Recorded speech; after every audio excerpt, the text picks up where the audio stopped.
Magnus Carlsen, world number one, has done it again. He's dreamt up a new chess position as of move 6. His opponent is Alireza Firouzja, the number one junior in the world, and this is an Armageddon game in the Champions Chess Tour finals. Now, what does that mean? We'll look at the clock times after the first moves. Alireza's now got 9 minutes, Magnus 15. So he's down a full 6 minutes already, but what it means is that if the players draw the game, it counts as a win to Alireza.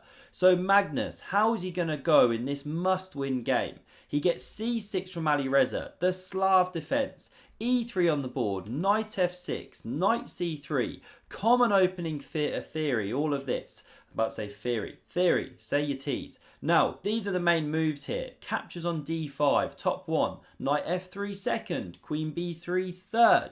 But f3 has only been seen 9 times in the chess.com database, 5 times in the Lee Chess. And after h6 from Alireza, we get g4. Magnus has got a brand new position on the board already, and I'm calling this one the bathtub, or the extended bathtub. You've even got the 5th pawn forming up the rear of that tub. You know, imagine the knight sitting in the tub, chilling, having a bubble bath. What a pawn formation. Now it takes a lot of space, drives back pieces. Now Magnus calmly develops. These ones come off the board. Queen recaptures. e6, a solid party hat formation from Alireza, but he's not having a party here because Magnus is hitting him with all of the power of his pieces. Alireza develops his knight. Now Magnus takes on d5. Why did he choose this timing? Well, after pawn recaptures, this knight cannot now come to c6. It already developed here. Now the computer wanted to take with the knight in that position, but then you run into e4. Looks counterintuitive. Magnus takes his opponents out of theory and they struggle. We get bishop d2. a6 on the board, and now look at this. Magnus, not content with these pawns here, he wants to set up the extended bathtub once more. He plows the h-pawn down the board. Look at this opening, and it just gets better. b5 played, and now he goes king f2. Full bomb cloud styley.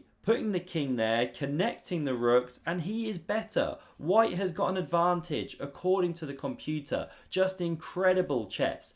The bishop developed. g5, Magnus just pushing these foot soldiers down the board, driving the knight to the edge. Where's its future here? The king actually does a defensive job with the knight. Crazy chess on the board. And now e4 from Magnus, and Alireza misses a shot here. You know, b5 generates counterplay, but now the punch doesn't come. Alireza hesitates. He should have driven the knight to the edge, then taken on e4, forced the queen to recapture, or pawn, but then the king becomes slightly draftier. But what do we see in the game? The immediate recaptures, knight takes back, and Magnus is activating. The bishop drops back so as not to get deleted. We get a4 now. Magnus playing left, right, centre, all sides of the board. He's like Muhammad Ali out here.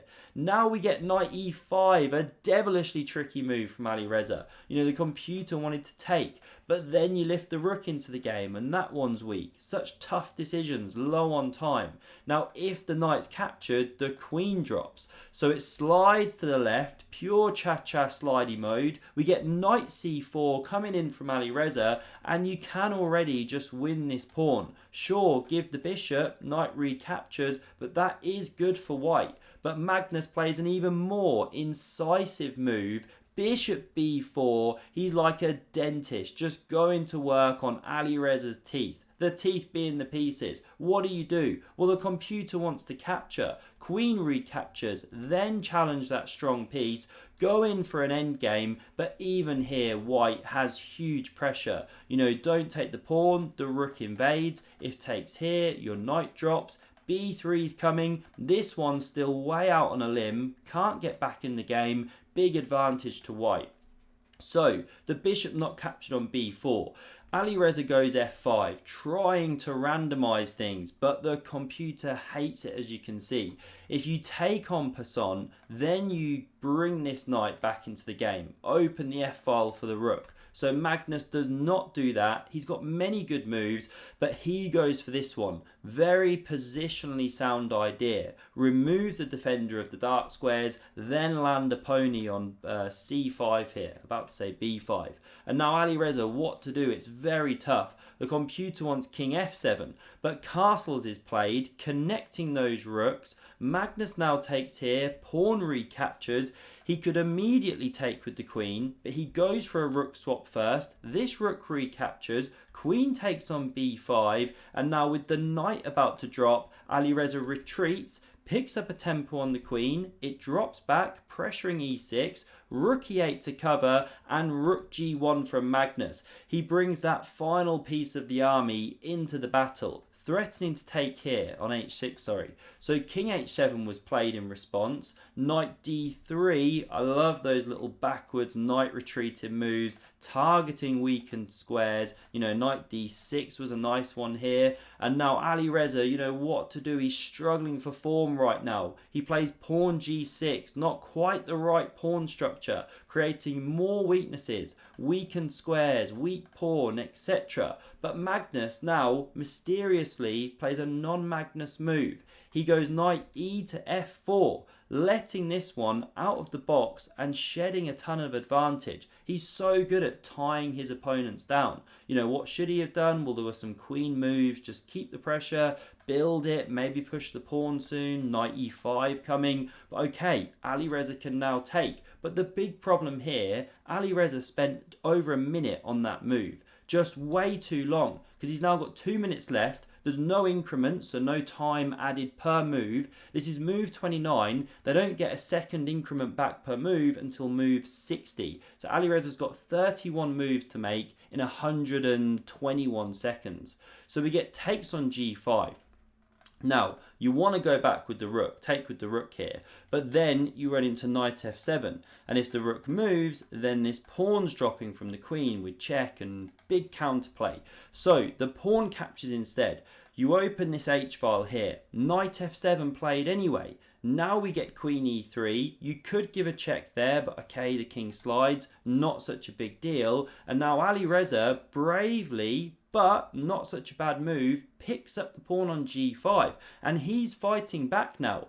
If Magnus finds d5, best move, then he keeps a nice advantage, but it's a far from obvious idea. The whole point is, if the pawn captures, you trade the queens, then you pick up a loose knight, so that's impossible, and if e5, there's this cool sequence. Check, if the king drops back here, g6 drops. If king g7 to stay with the pawn, then there's just this check. Now hang on, knight recaptures, surely this doesn't work. Well, this is the in-betweener, the Zwischenzug. You check that king, then recoup the knight. In fact, you don't even do that. You win a queen, so after queen blocks, there's this one and you pick up the queen. And if you don't block with the queen, you know, if you go here, well, now you're getting mated. I mean, these lines are absolute filth. What's the end of the game? Okay, this is how it goes. All right, that's a sideline, but d5, strongest move. Cool variations, but Magnus goes knight e5 and Alireza finds knight f7. The game is completely level suddenly. He's fighting back here.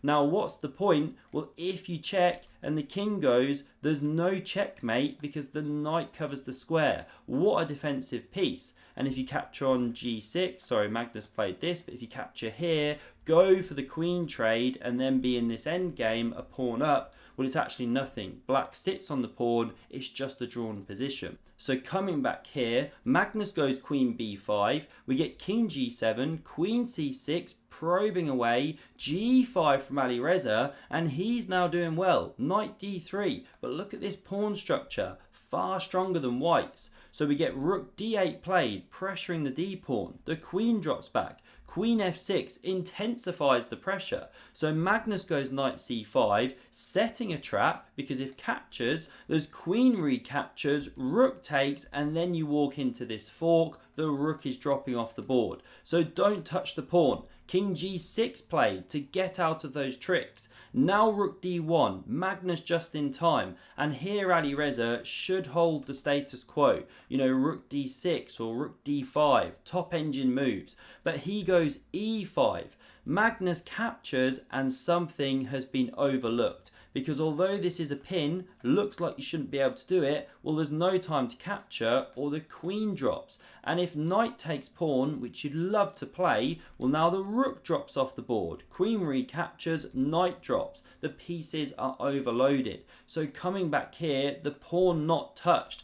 Alireza drops back with the queen. Now you'll notice the evaluation bar is staying steady, because despite the extra pawn, when these ones come off, as we're about to see a recapture, Alireza starts landing some checks. King e3, now the rook's taken, but the white king is exposed here and these ones are running. So we get king d4, g4, things still level, but Alireza with no time. Pawn recaptures, and now here apparently you should take immediately, just get it running without delay. But the check was played. It drives the king forward. Now pawn captures, e6 on the board, queen f5 check, the evaluation bar plummeting, just like Alireza's time. We get queen f3, offers an exchange, and Magnus just accepts, because even though you help that f-pawn, you get knight d3 now, covering the advance here. We get king f6, e7 hits the knight, it saves itself with check, king d7, f2, and Alireza loses on time. His bid was too low for what he needed to find in the game. Now it's lost on the board anyway. What to do? White can actually make a knight here with check. This is a lost endgame, because even if the knight gives itself up for a pawn, will you mate with these two? And okay, if you trade either of these, then the pawn's going through. So that's the game over. And with this win, Magnus saves Hikaru's ass, because he was about to get eliminated, but now is not. It's Alireza going home and Denis Lazovic. Pure drama and entertainment. They're still playing right now for the next stage. This is what it looks like. This is what's to come. I hope you enjoyed this video and see you again soon. Cheers.